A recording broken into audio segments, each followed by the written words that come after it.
All right, guys, out here on the farm today. It's about the middle of February. It's a beautiful day, sun's out. We got ourselves a little hinge cutting project today, and we're out here on the back corner of our property.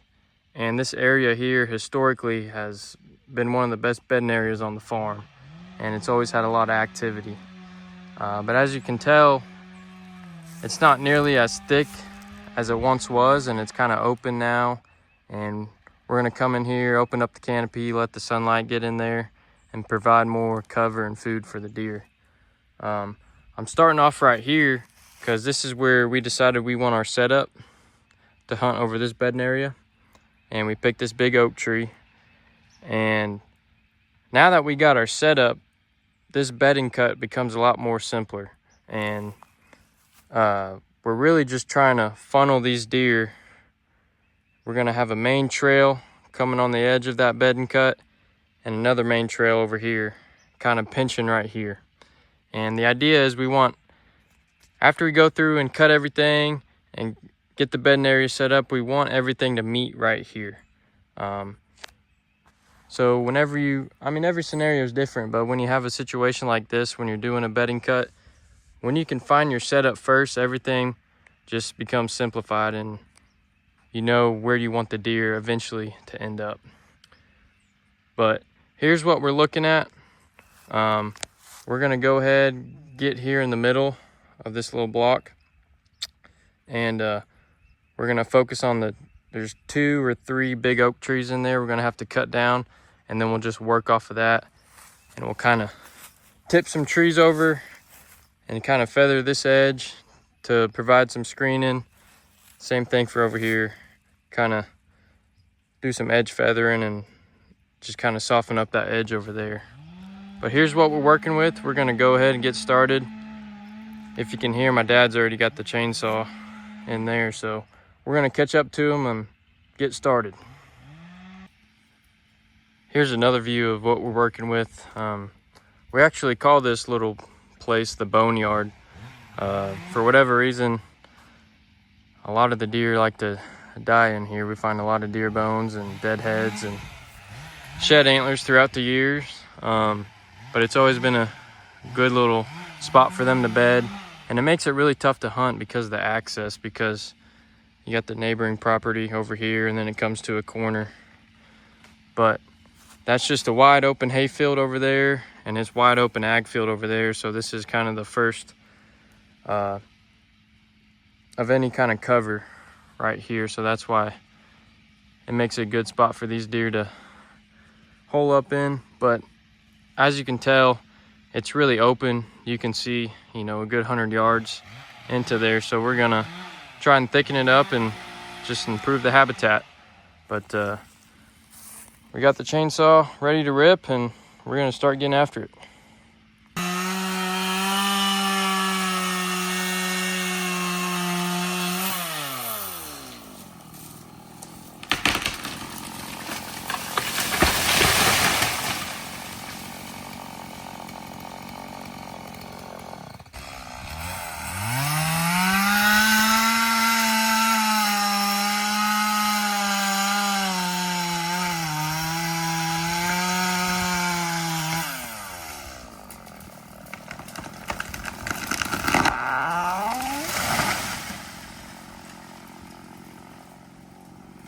Okay, it's getting here towards the end of the day. Didn't get as much done as we had hoped for. One of the chainsaws broke down on us, so we only had one to work with, but put a good little dent in it. We got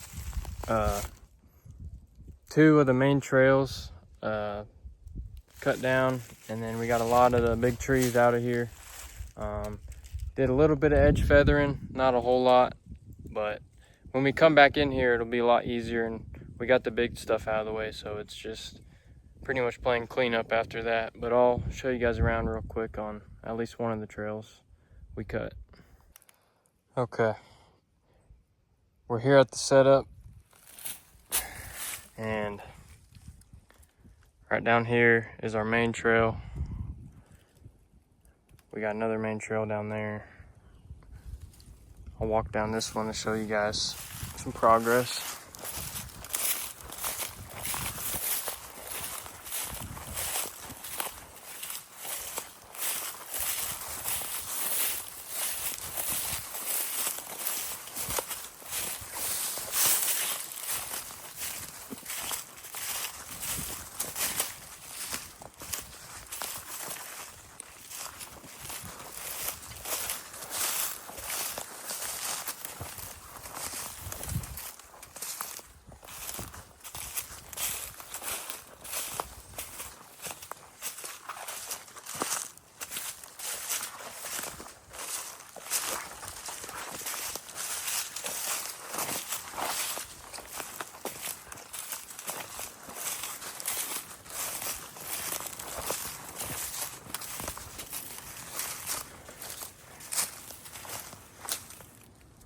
Right there, that should be a pretty good bed right there.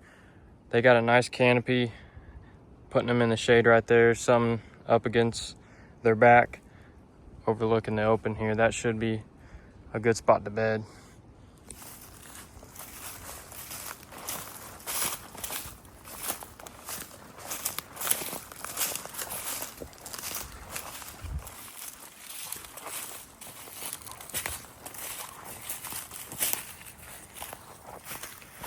Okay, here's the big oak tree.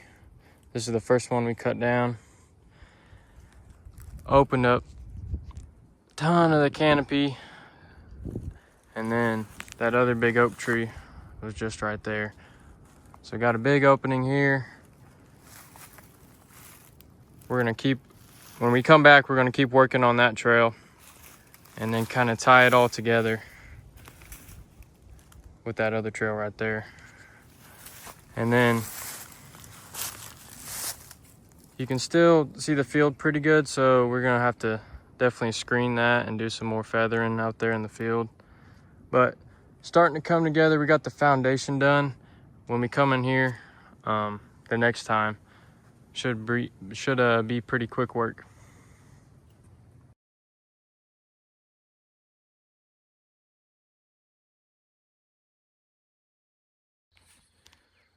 All right, back here at the Boneyard.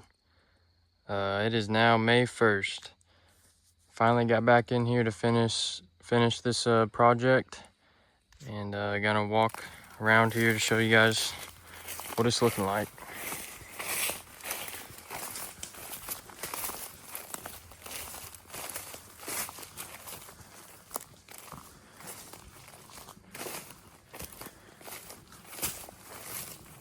Right here's the main trail. It's kind of just a big old loop, and then it connects back here.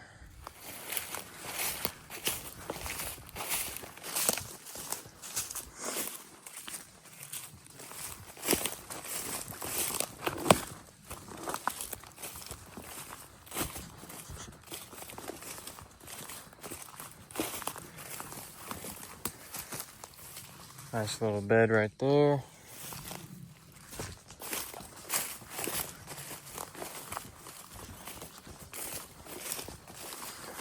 All this browse is sprouting up.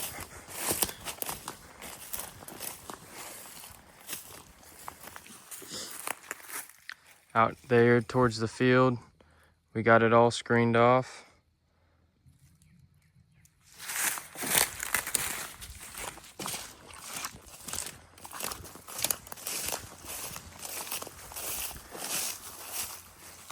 Should be a good bedding spot right there.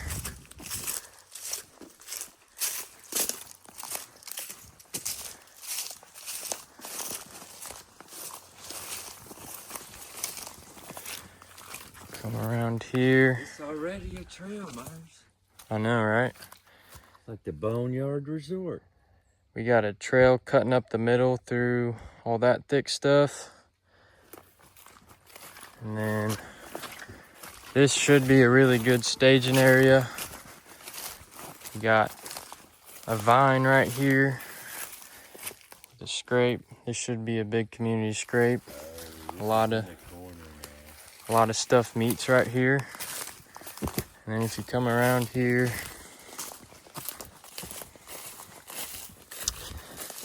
it kind of opens up. It's a bunch of saplings and just a bunch of edge and a lot of diversity right here.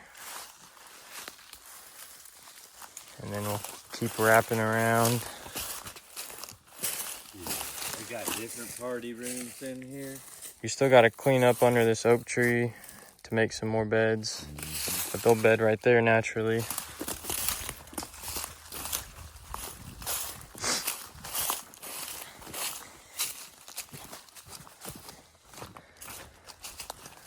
And then through here, naturally, this was always a great buck bedding area. We got a bed through there. Got a nice trail going through here. Bed through there with old rubs in it. Bed right there. Kind of opens back up right here. They got good escape. There'll be good bedding underneath that cedar tree. And then we wrap around here.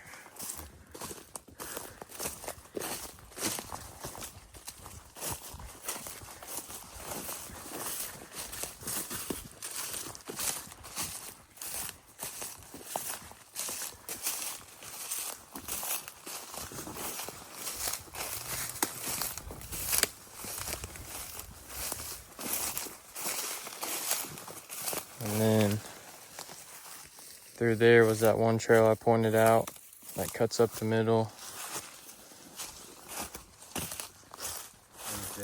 Tried to screen off this field. Look at that. Boy, you can get all this in there, man. Them birds are going to need that when they spawn. Boy, we got so many coyotes. No, we couldn't use the heaven, but it's good coyotes. And then we come through here and it all connects back to where we started the video. This right here might be a chance. Where should a stand be right here? Well, we're thinking maybe having the stand in that big oak tree. We're still figuring out what the setup's gonna be, but Yeah, more stealthy setup up in there, but yeah, oh boy. Boy, there's a lot going on in there now. so that was kind of the main trail, the loop around it, and then there's all kinds of bedding throughout it. Not a big bedding area, but it'll hold a lot of deer and hopefully a lot of big bucks. What you think, Dad? Hey, Mac Daddy loved this spot when we first bought the farm, and it was way thicker. And so now it's thicker. So, you know, that's ×5 better than it was last year already. So, yes. I mean, there's already cow trails through there. Oh yeah. They're already using it. And all this is different because last year you see all through here and all that's covered now. Boom. And they eat the ends of those trees like crazy. If you go put a camera up to the end of those trees, they're nipped, dude. All right. That's the Boneyard bedding area. Made it a lot better than it was. We'll look forward to hunting it this fall. Okay, so here's an aerial view of this bedding area. And the outline is just the perimeter trail we walked around. And you can see where everything comes together and how it comes to a point down there by our setup. And one of the main ways we were able to create that pinch point is by screening off the wood line. And when we were able to do that, it kind of created only 2 main entry and exit points to and from that field. One of them's down there in the corner by the property line, and the other one, of course, is down here by our setup. So if there is any deer in that bedding area, or if there's any activity going around, there should be a good chance they come by our setup just because of the funnel we created. But here's a kind of different perspective and a good breakdown of it from a map perspective.